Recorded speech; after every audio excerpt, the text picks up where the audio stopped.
আমি নিয়মিত নামাজ পড়ার চেষ্টা করি, কিন্তু মোবাইলে নাটক সিনেমা দেখতেও ভালো লাগে, মাঝে মাঝে দেখি। প্রশ্ন হলো, আমার নামাজ আল্লাহ তাআলা কবুল করবেন কিনা? মৃত ব্যক্তি যদি কোনো দেনাপানা থাকে, সেটা কি তার জন্য জানাজার পূর্বে মিটিয়ে দিতে হবে? ফজরের নামাজ জামাতে আদায় করতে না পারলে ওই সময় বাড়িতে আদায় করা সম্পর্কে জানতে চাই। ফজরের নামাজ যদি আপনি জামাতে আদায় করতে না পারেন, তাহলে সেক্ষেত্রে বাড়িতে আপনার যারা আছেন আত্মীয় স্বজন, আপনার বউ বাচ্চা, তাদেরকে নিয়ে বা যারা আছে তাদেরকে নিয়ে জামাতে আদায় করবেন, একা একা করবেন না।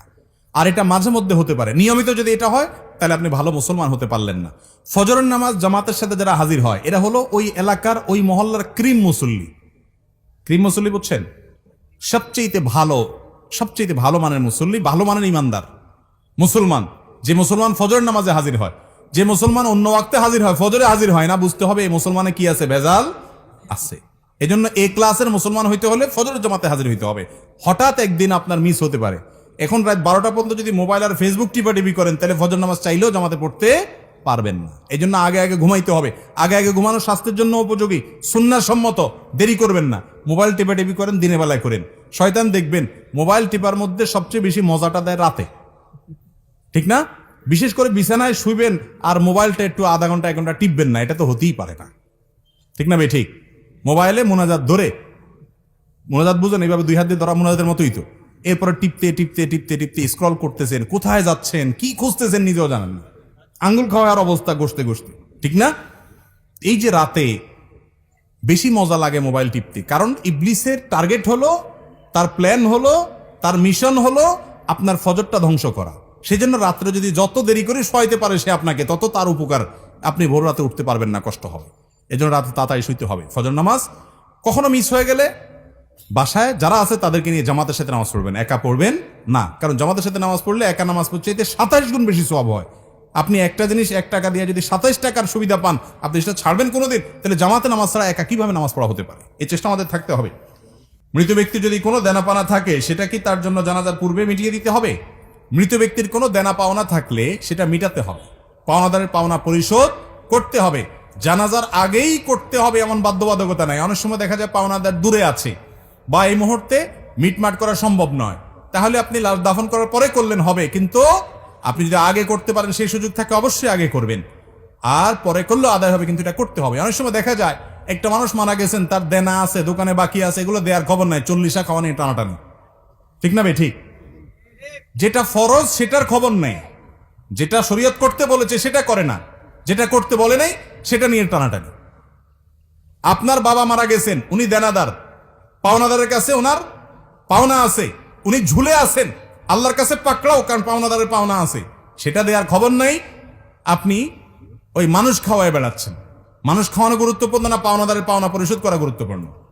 তার রূহ ঝুলে থাকে যে ব্যক্তি পাওনাদারের পাওনা পরিশোধ করা ছাড়া মৃত্যুবরণ করে। শরীয়তের নির্দেশ হলো কোনো মানুষ মারা যাওয়ার পরে তার সম্পদ থেকে সর্বপ্রথম কাজ হলো পাওনাদারের পাওনা দেওয়া। এরপরে তিনি ওসিয়ত করলে সেটা পূরণ করা, তারপরে বাকিটা তার ওয়ারিসদের মধ্যে বন্টন হবে। এখন আমাদের ওইগুলোর কোনো খোঁজ খবর নাই, যেটা শরীয়তে বলে নাই ওইটাকে সবচেয়ে গুরুত্ব দিয়ে করি। আল্লাহ আমাদেরকে বোঝার তৌফিক দান করুন। আমার বিদ্যালয়ে নামাজ পড়ার কোনো ব্যবস্থা নাই, নামাজের জন্য কোনো নির্দিষ্ট সময় দেওয়া হয় না, এবং এই স্কুল এই পড়ালেখার স্বনামধন্য প্রতিষ্ঠান, বেশিরভাগ ছাত্র মুসলিম, এক্ষেত্রে আমাদের করণীয় কি? কোন শিক্ষা প্রতিষ্ঠান বেশিরভাগ ছাত্ররা মুসলিম হলে তাদেরকে নামাজ পড়তে না দিলে এই শিক্ষা প্রতিষ্ঠানের লোকেরা তাদের সাংবিধানিক অধিকার নষ্ট করছে আমি মনে করি। কারণ একজন মুসলমান তার নামাজ পড়ার অধিকার তার সংবিধান তাকে দিয়েছে না, দেয়নি? আর সংবিধান দেখার না দেখে একজন মুসলমানের এটা রাইট যে তার নামাজ সে পড়বে, সালাত আদায় করবে। সালাত আদায় করার জন্য কত মিনিট সময় লাগে? সালাতের সুযোগ না দেওয়া এটা ইসলাম বিদ্বেষী মনোভাব ছাড়া আর কিছু হতে পারে না। এটা কোনোদিনই হতে পারে না অন্য কোনো কিছু। কারণ বাচ্চারা সালাতের মাধ্যমে আনুগত্য শিখে, লিডারশিপ শিখে। ইমামের আনুগত্য করা মানে কি? কিভাবে টিচারকে আনুগত্য করতে হবে, কিভাবে ক্যাপ্টেনকে আনুগত্য করতে হবে, কিভাবে চেইন অফ কমান্ড তার লাইফে মানতে হবে, এই সব শিক্ষা শিক্ষার্থীরা নামাজের মাধ্যমে পায়। সেখানে শিক্ষার্থীরা নামাজের মাধ্যমে যত বেশি তাদেরকে জামাতে নামাজ পড়ানো হবে, তত বেশি তারা চেইন অফ কমান্ড শিখবে, তত বেশি তারা আনুগত্য শিখবে, তারা ম্যানার্স শিখবে, তারা কমান্ড মানা শিখবে, ভালো কিছু শিখবে। এবং তাদের কাছ থেকে আপনার ভালো কিছু আশা করবেন, নীতিবান নাগরিক আপনি পাবেন, চরিত্রবান নাগরিক আপনি পাবেন। সেখানে তাদেরকে নামাজ পড়তে না দেওয়ার কোনো যৌক্তিকতা থাকতে পারে না। এরকম শিক্ষা প্রতিষ্ঠানের মান যতই ভালো হোক না কেন, কোনো অভিভাবক তার সন্তানকে এরকম শিক্ষা প্রতিষ্ঠানে দেওয়া জায়েজ নাই যে শিক্ষা প্রতিষ্ঠান তার সন্তানদেরকে, শিক্ষার্থীদেরকে নামাজ পড়তে দেয় না। ইসলাম পালন করতে দেয় না। এই অনাচারগুলো আমাদের সমাজে দিন দিন বেড়ে চলেছে। যদি কোনো শিক্ষার্থী কোনো প্রতিষ্ঠানে পড়েন, এখন তো শিক্ষা প্রতিষ্ঠান বছরের মধ্যখানে, আপনি হয়তো কথার কথা বছরের মধ্যখানে আছেন, আপনি চেঞ্জ করতে পারবেন না, আপনি পড়েন, তারা নামাজ পড়তে দেয় না, আপনি টাইম নিয়ে নামাজ পড়ে নেবেন, 5 মিনিটের ছুটি নেবেন, টয়লেটে যাওয়ার ছুটি যদি পাওয়া যায়, নামাজের যাওয়ার ছুটি আপনি পেতেই পারেন, যদি নাও দেয় আপনি যেভাবেই হোক অন্তত ফরজ নামাজটা আপনাকে টাইমলি পড়ে নিতে হবে। তারা আপনাকে জামাতের সুযোগ দিচ্ছে না, এজন্য তারা গুনাহগার হবে, কিন্তু আপনার দায়িত্বটা আপনি পালন করবেন। কথা কি বুঝাতে পারছি? আমি নিয়মিত নামাজ পড়ার চেষ্টা করি, কিন্তু মোবাইলে নাটক সিনেমা দেখতেও ভালো লাগে, মাঝে মাঝে দেখি। প্রশ্ন হলো, আমার নামাজ আল্লাহ তাআলা কবুল করবেন কিনা? ভাই, নামাজ হয়ে যাবে ফরজ যদি ঠিকঠাক মতো করেন, কিন্তু আপনি নামাজও পড়েন আবার নাটক সিনেমাও দেখেন, হারাম জিনিসও দেখেন, এর মানে হলো আপনার নামাজটা ঠিক মতো হচ্ছে না। নামাজ যদি খুব ভালোভাবে হয় তাহলে অন্যায় অশ্লীল কাজ থেকে নামাজ আপনাকে কি করবে? বিরত রাখবে।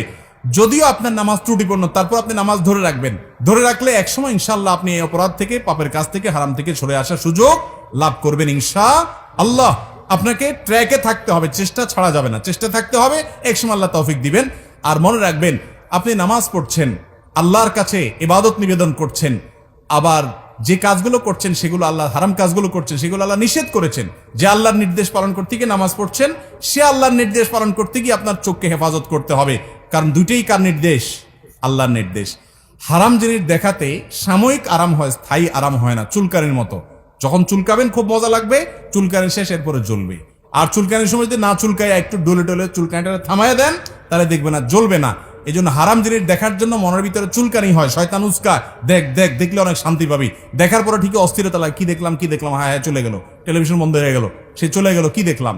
আপনার মনের ভিতরে অস্থিরতা আরো বাড়ে, কখনো মনের প্রশান্তি আনে না, এগুলো মানুষকে অশান্তি করে।